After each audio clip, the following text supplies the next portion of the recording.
Okay, we're back. It is Matgen110. We're on chapter 6.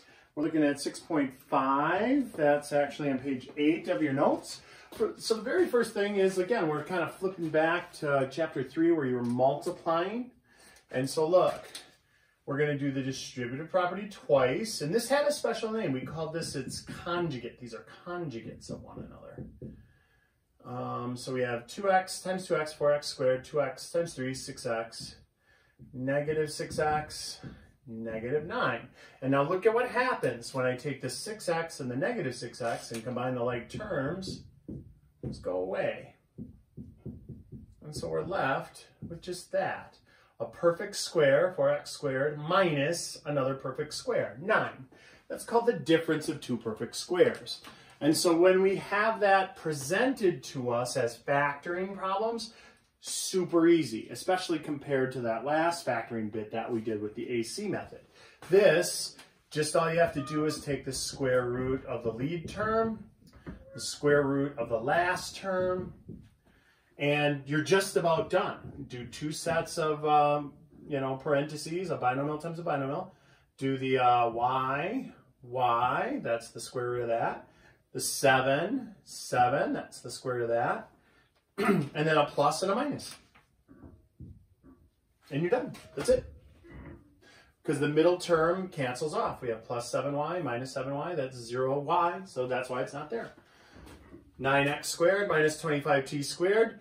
Not any more difficult. We just the exact same thing. We just do the square root of 9x squared. That's 3x. So we put a 3x and a 3x.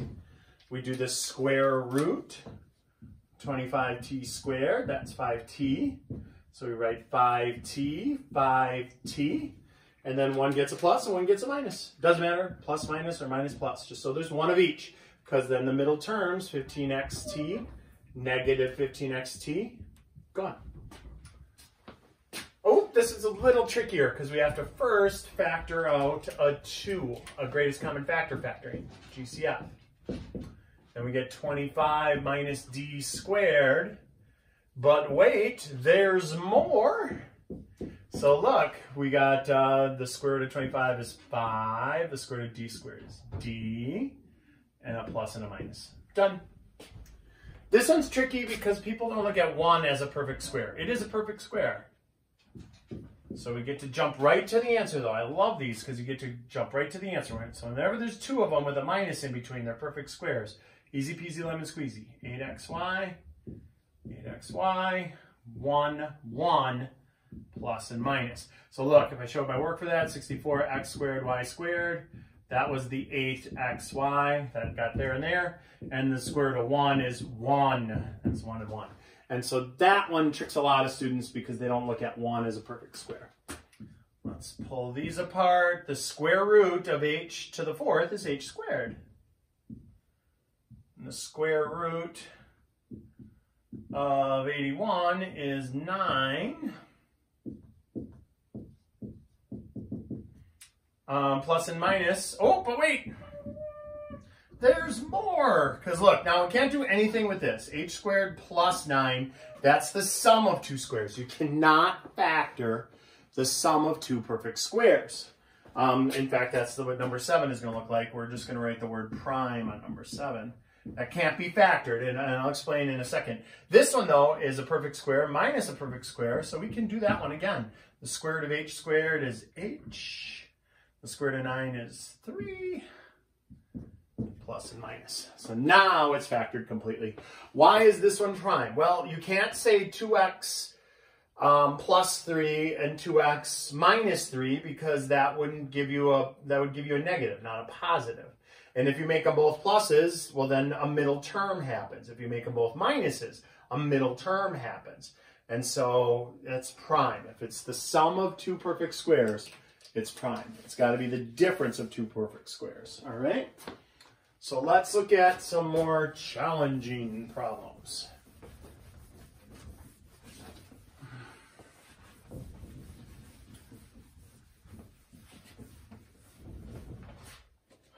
So we got number 8 looks like this. X to the third minus 3x squared minus 4x plus 12. So what can we have to do? Factor by grouping. There's 1, 2, 3, 4 terms. So factor by grouping. We'll pull out an x squared and end up with x minus 3. Now we'll have to be clever. We're going to have to factor out the greatest common factor is 4, but we're going to factor out a negative 4 because we need it to be x minus 3 inside. So a negative divided by a negative is positive. Positive divided by a negative is negative. So there's our x minus 3, x minus 3. Let's factor that out.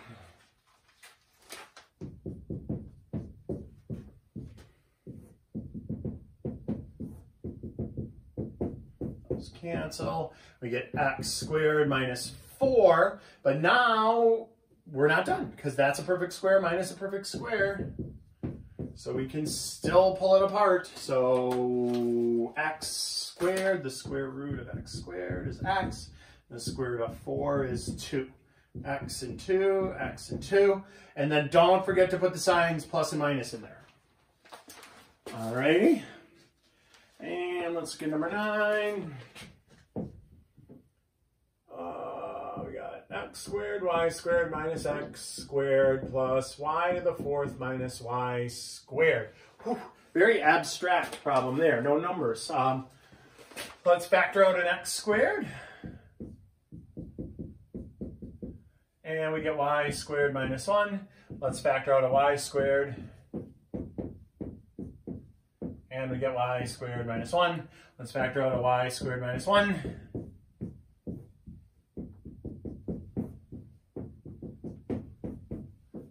And we get an x squared plus y squared. So this one can't be helped. X squared plus y squared stays. This one, though, difference of two perfect squares. Remember, one is perfect, so y plus minus 1, 1. And there we go. Right. So what about when we have multiplying stuff? Let's take a look. On page 10. 6.5, page 10.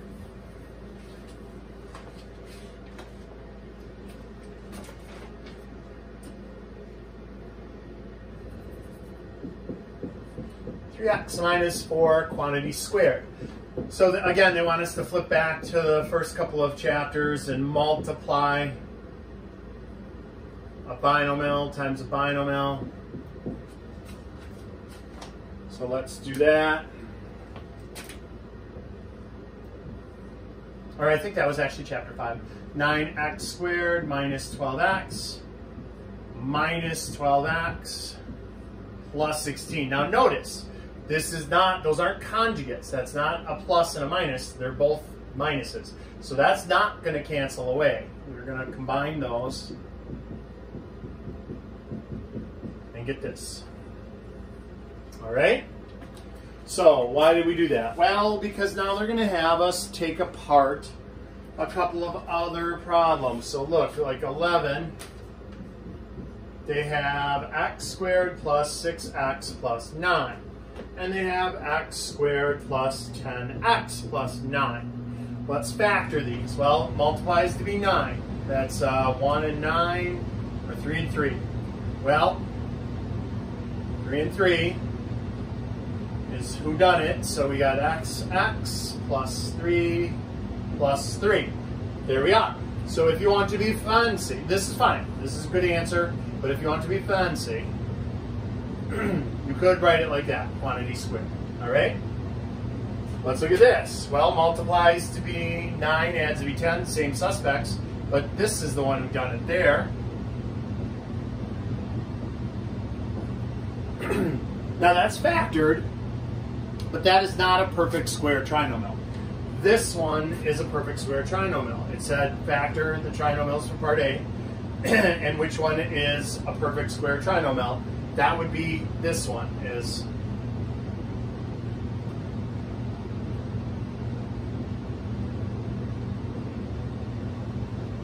now why do we do that? Well, because when it factors into the same thing times itself. So it's a perfect square trinomial. This is factorable, but it's not perfect square trinomial because that's a 1 and that's a 9. It's different. All right? So if they tell you in advance that it's a perfect square trinomial before you have to factor it, they're making it easy. They're giving you a nice little underhand pitch, like a softball. Let's take a look here. Number 12, we have a squared minus 16a plus 64. And they tell us ahead of time, these are perfect square trinomials. So I don't have to make a list of suspects for 64. I just do it like how I did the difference of two perfect squares. Look, when I had x squared minus 25, I just did square root of x is x, square root of 25 is 5, and then put a plus or a minus there. If they tell me it's a perfect square trinomial, I can factor more like that. Square root of a squared is a, the square root of 64 is 8. So we have a, 8, 8. And here comes the only thing you have to really think about when you're factoring these. Does it get two pluses or does it get two minuses? It's got to be the same thing twice, so they have to be the same. And because that's a negative 16, there's two minuses. All right? Look at 13. 13 would be a heck of a hard problem if they didn't tell us it was perfect square trinomial to begin with. Look, that would be really tough because I'd have to take 9 times 25, the AC method, and think of what multiplies to be that and adds up to be 30 and substitute it in, and boom, it would be a big mess. But if they tell me it's perfect square, easy peasy.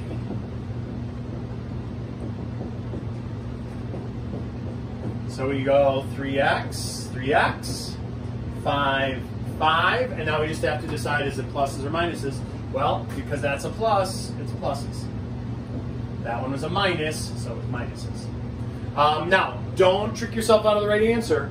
I've had students get this all the way to here, and then they scratch it off. They go, no, 5 times 3x, that's only 15. I need it to be 30. Ah, it will be 30. That's going to be 15x. That's going to be 15x, and added together it will be 30x. So don't mess that up.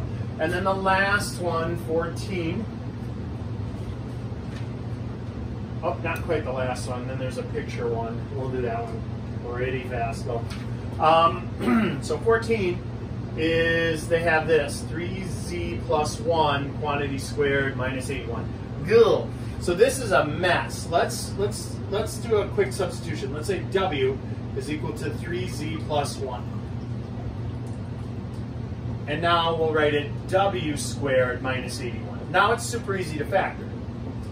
Square root of w is w, square root of 81 is 9, with a plus and a minus. But we're not done, because now you got to take that w and put back in your 3z plus 1.